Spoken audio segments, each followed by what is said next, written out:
Civils preparation అనేది చాలా toughest thing. అసలు ఎలా ప్రిపేర్ అవుతారో, ఎటువంటి ప్రిపరేషన్ ఉండాలి? ఎస్ అండి, బేసికల్గా 2 things. Revision how much matter it is, like ఎంత రోల్ ప్లే చేస్తుంది రివిజన్ అని? రివిజన్ స్టూడెంట్స్ అడుగుతారు ఒక్కొక్కసారి వచ్చి,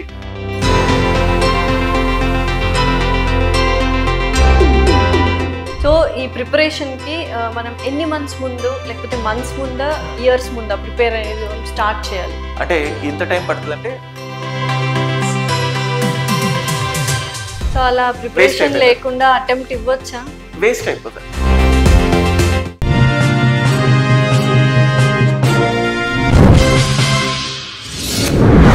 హాయ్, హలో, నమస్తే, welcome to our channel. So ప్రస్తుతం స్టూడియోలో మనతో పాటు ఉన్నారు Hyderabad IAS academy director Rohit గారు. నమస్కారం రోహిత్ గారు.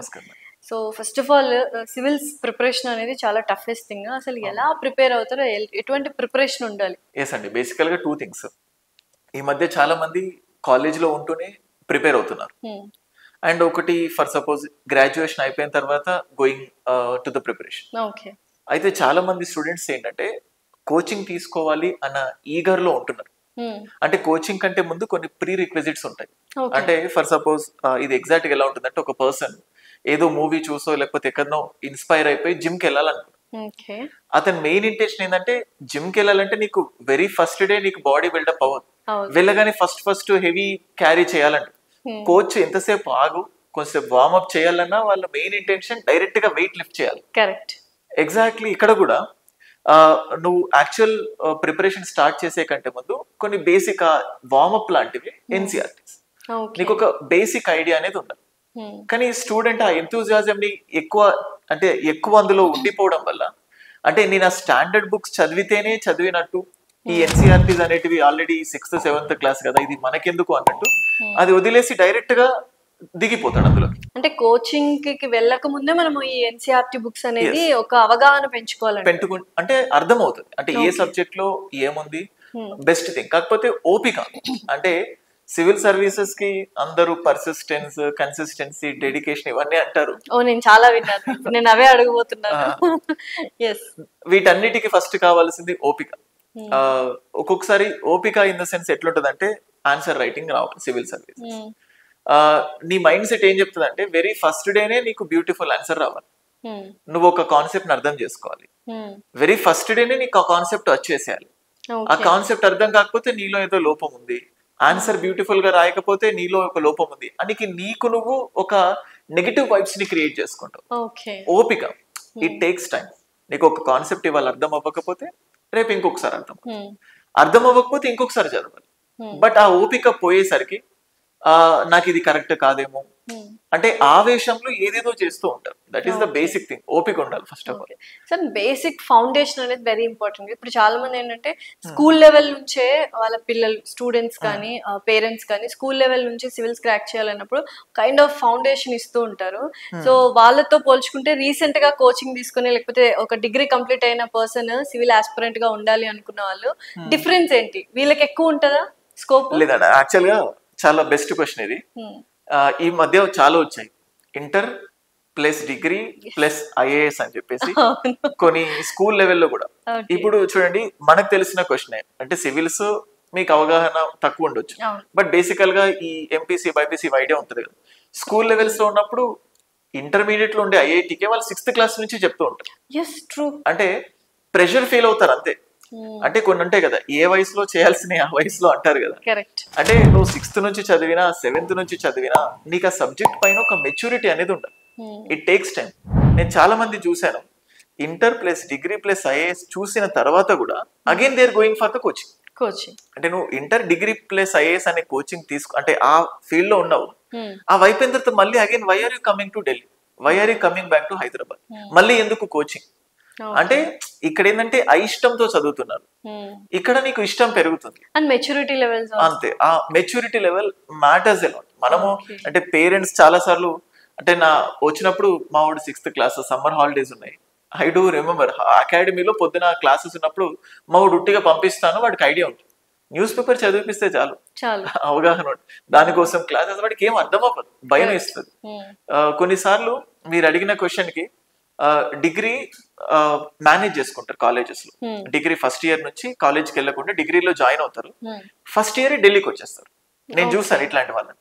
వాళ్ళు డిగ్రీ ఫస్ట్ ఇయర్ లో కాలేజ్ లో ఉంటారు, ఏమనుకుంటారంటే ముందుగా కోచింగ్ తీసుకుంటే ఏజ్ వచ్చేసరికి తొందరగా సక్సెస్ అవ్వచ్చు కదా, తొందరగా జాబ్ వచ్చేస్తుంది. ఎగ్జాక్ట్లీ. బట్ ప్రాపర్ ఏజ్ గానీ ప్రాపర్ టైం పీరియడ్ ఏంటంటే ఉండదు. అది వచ్చింది డిగ్రీ ఫస్ట్ ఇయర్ లో వస్తారు కదా, ఓకే ఆవేశంతో వస్తారు. వాళ్ళు పెద్ద పెద్ద వాళ్ళని చూస్తారు. అంటే నువ్వు పెద్దవాళ్ళని చూసి నీకు నువ్వు అంటే డిప్రెస్డ్ గా ఫీల్ అయిపోతావు, కాన్ఫిడెన్స్ లో అయిపోతుంది, ఖచ్చితంగా లో అయిపోతుంది. మనకంటే సుపీరియర్స్ చూస్తే మనం ఇన్ఫీరియర్ గా ఫీల్ ఎగ్జాక్ట్లీ. మేబీ అదే అవుతుంటుంది. అది వాళ్ళు ఆపేస్తారు. ఇప్పుడు నేను ఇంతకు ముందు ఏం చెప్పాను, సివిల్ సర్వీసెస్ అంటే ఓపిక అన్న. అంటే నీకు 21 years అయిపోయిన తర్వాత ఒక 1-2, కానీ నువ్వు ఏం చేస్తున్నావు 18 years కే వస్తున్నావు. నువ్వు 18 years కి వచ్చినా నువ్వు ఎగ్జామ్ రాయాల్సింది 21 కి. ఈ ఓపిక ఇక్కడే పోతుంది. అక్కడ అసలైన టైంలో నువ్వు పెట్టాల్సిన ఎఫర్ట్స్ పెట్టకపోగా ఈ 3 years వేస్ట్. నేను చాలా మంది చూసాను. ఇన్ఫాక్ట్ నేను అంటే ఇది నా పర్సనల్ ఎక్స్పీరియన్స్. నేను ఢిల్లీలో మామూలుగా ప్రిపరేషన్ స్టేజ్ లో 2012-13 ఆ టైంలో ఉన్నప్పుడు వచ్చారు మన హైదరాబాద్ నుంచి వచ్చి. వాళ్ళు వచ్చినప్పుడు ఫస్ట్ నాకు అనిపించింది, అరే నేను కూడా ఇలా ఎందుకు చేయలేదు, వీడు గ్రేట్, డిగ్రీ ఫస్ట్ ఇయర్ లోనే వచ్చాడు, డిగ్రీ థర్డ్ ఇయర్ కల్లా సిలబస్ మొత్తం అయిపోతుంది, సో నాకంటే ఫాస్ట్ అయిపోతారు కదా, నాకు ఈ థాట్ ఎందుకు రాలేదు అనిపించింది. కానీ నేను ఆల్మోస్ట్ 2016 లో వాడిని కలిశాను. నేను 2016 లో అప్పటికి ఫస్ట్ ఇంటర్వ్యూ అయింది నాది, అశోక్ నగర్ లో కలిశాను. కలిసిన తర్వాత వాడు ఏ స్టేజ్ లో ఉంటాడేమో అనుకున్నాను నేను, 16-17 అనుకుంటా. అన్న ప్రిపరేషన్ ఏం అర్థం అవ్వట్లేదు అన్న, నువ్వు ఢిల్లీ వచ్చావు, 2 సార్లు కోచింగ్ తీసుకున్నావు, డిగ్రీ అయిపోయింది, బట్ ఏంటి అంటే నాకు ఇంకా ఏం అర్థం అవుతలేదు అంటున్నాడు. అంటే ఎక్కడ లోపం జరిగింది మీరు అన్నట్టు, దట్ పర్ఫెక్ట్ ఏజ్ కానీ పర్ఫెక్ట్ మెచ్యూరిటీ లెవెల్స్ కానీ టైం పీరియడ్ కానీ ఎవ్రీథింగ్ మ్యాటర్స్ అంటారా? ఎగ్జాక్ట్లీ. అంటే ఇక్కడ ఏమవుతుందంటే చదువుతున్నారు కదా, ఇప్పుడు ఒక 23 years ఉన్న పర్సన్ లక్ష్మీకాంత్ అనే ఒక బుక్ చదువుతాడు. ఇతను కూడా 19 years ఉన్న టైంలో లక్ష్మీకాంత్ అనే బుక్ చదువుతాడు. కానీ ఇతనికి confidence, way of understanding the things, ఇతనికి ఆ way of understanding the things లో ఉంటాయి. Correct, definitely. ఇప్పుడు ఇక్కడ ఏమవుతుందంటే నీకు ఇక్కడ అర్థం అవ్వట్లేదు కదా, మెచ్యూరిటీ ఏంటంటే నీకు అర్థం కానప్పుడు ఇంకొకసారి చదవాలి, కానీ ఇక్కడ డిసైడ్ అయిపోతున్నావు. ఇప్పుడు మన సినిమా టైంలోనే ఒక మూవీ తీసుకున్నారు అనుకోండి, science fiction type of movie, కల్కి లాంటి సినిమా చాలా బాగుంది, కానీ కొంతమందికి అర్థం అవ్వలేదు.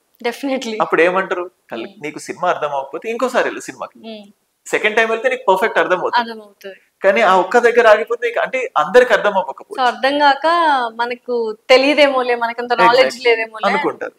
కానీ ఇంకోసారి చూస్తే పర్ఫెక్షన్ వస్తుంది కదా. ఇక్కడ ఇంకోసారి చదవడం, ఎందుకు చదవడం అని ఆ చదవాలని ఆలోచన రావట్లేదు.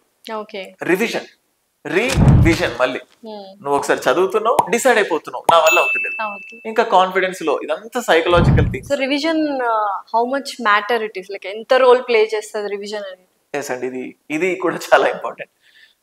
రివిజన్ స్టూడెంట్స్ అడుగుతారు ఒక్కొక్కసారి వచ్చి, సార్ నేను 3 times రివైజ్ చేయాలా, 1 time రివైజ్ చేయాలా, 4 times చేయాలా అంటే ఒక పర్టికులర్. ఈ ఆన్సర్ ఎప్పుడు మళ్ళీ మీ దగ్గరే ఉంటుంది. ఇప్పుడు ఒక పర్సన్, మనం ఏదైనా సినిమా, ఇద్దరం ఫ్రెండ్స్ సినిమాకి వెళ్ళినప్పుడు ఒకటేసారికి వాడి సినిమా మొత్తం గుర్తుండిపోతుంది, ఇంకొకటికి అంతగా అర్థం అవ్వదు. నువ్వు ఒక కాన్సెప్ట్ చదువుతున్నావు, నీ స్పీడ్ ఒక లెవెల్ ఉంటుంది, నువ్వు మర్చిపోతున్నావు అంటే దాని అర్థం ఇంకొకసారి రివైజ్ చేయాలి. ఒకసారి చదివిన తర్వాత కూడా స్టిల్ మర్చిపోతున్నావంటే నీకు నీ కెపాసిటీ 3-4 times. ఇప్పుడు ఇక్కడ ఏం చేస్తున్నారంటే తప్పు ఏంటంటే, నీ ఫ్రెండ్ 2 times రివైజ్ చేశాడు, నువ్వు 2 times రివైజ్ చేసావు, వీడికి ఎక్కువ మార్కులు వస్తున్నాయి, నీకు తక్కువ మార్కులు వస్తున్నాయి. అప్పుడు నువ్వు చేయాల్సింది ఏంటి, ఎక్కువ రివైజ్ చేయాలి, పెంచుకోవాలి. కానీ నువ్వు డిసైడ్ అయిపోతున్నావు, ఐఎమ్ అన్ఫిట్. అంటే 2 times అనేది పారామీటర్ కాదు కదా, you have to change accordingly. ఇక్కడ ఏంటంటే వన్ సైజ్ ఫిట్స్ అప్రోచ్ ఎవరికి ఉండదు. ఇప్పుడు ఇలాంటివి ఎవరు చెప్పరు కూడా.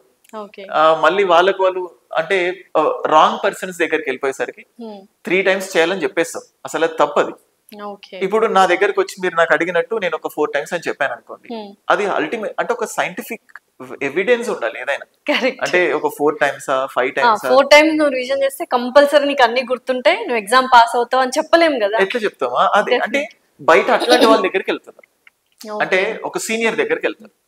సీనియర్ ఇంకా ప్రిపరేషన్ స్టేజ్ లో ఉన్నాడు కదా, నువ్వు 4 అని అడిగేసరికి నీ మైండ్ లో 4 ఉంటుంది, అరే అన్న చెప్పాడు 4 అని, 4 దాకా నాకు నీకు టూ అవ్వచ్చు రివిజన్స్, లేకపోతే 5 పట్టొచ్చు, 5 పట్టొచ్చు, డిపెండ్స్ అపాన్ యువర్ థింగ్ అన్నమాట. అందుకే అన్నిటికీ ఓపికనే మ్యాటర్స్. డెఫినెట్లీ.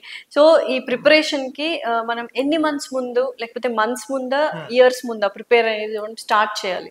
యాక్చువల్గా ఏంటంటే ఒక కోచింగ్ ఇన్స్టిట్యూట్ యావరేజ్ తీసుకున్నాం అనుకోండి, అంటే ఇంత టైం పడుతుంది అంటే వాళ్ళు దీని ప్రకారమే మేనేజ్ చేస్తారు. ఒక 10 to 12 months పడుతుంది. ఇక్కడ ఏమవుతుందంటే జనరల్ స్టడీస్ ఉంటుంది, ఇంకొక వైపు ఆప్షనల్ ఉంటుంది. సో జనరల్ స్టడీస్ కి ఎంత, ఆప్షనల్ కి ఎంత, మళ్ళీ టెస్ట్ సిరీస్ కి, వీటన్నిటిని మేనేజ్ చేయాలి కాబట్టి ఒక 1 year హోల్ డ్యూరేషన్ ఉంటుంది. సో బెటర్ నువ్వు 20కి స్టార్ట్ చేసినా, 21కి స్టార్ట్ చేసినా 1 year హోల్ డ్యూరేషన్. 1 year పెట్టుకున్న తర్వాతనే గో ఫర్ ద అటెంప్ట్. ఎందుకు ఇది చెప్తున్నానంటే నేను గ్రాడ్యుయేషన్ లో ఉన్నప్పుడు, అంటే అప్పుడు 4 attempts ఉండేవి. అంటే ఆ టైంలో బ్లడ్ అదేమంటారు, ఉడుకు రక్తం అంటారు కదా. సో ఫస్ట్ చూద్దాంలే అంట, అంటే అటెంప్ట్స్ వేస్ట్ అవుతాయి కదా, అంటే 3 నాకెందుకు, నాకు ఇంకొక అటెంప్ట్ చాలు కదా, ఒక అటెంప్ట్ చూద్దాంలే అని చెప్పి గ్రాడ్యుయేషన్ అయిపోయిన టైంలోనే ఫస్ట్ అటెంప్ట్కి వెళ్ళిపోయాను. సో అలా ప్రిపరేషన్ లేకుండా అటెంప్ట్ ఇవ్వచ్చా? ఎక్స్పీరియన్స్ కోసం వేస్ట్ అయిపోతుంది నీకు అంత. అంటే ఇక్కడ ఏంటంటే మనకి లిమిటెడ్ అటెంప్ట్స్ కదా, ఇప్పుడు నీకు అన్లిమిటెడ్ ఉంటే నువ్వు you can give an attempt. Okay. So అప్పుడు ఏం చేయాలంటే, నీకు అలా చూసుకోవాలనుకుంటే previous year question paper download చేసుకొని చూడొచ్చు.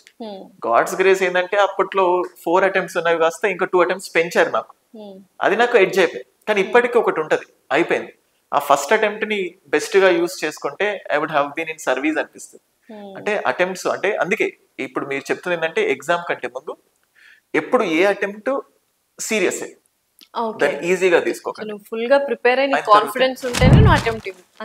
Thank you so much Rohit garu. We got a very valid information about civils profession. Thanks.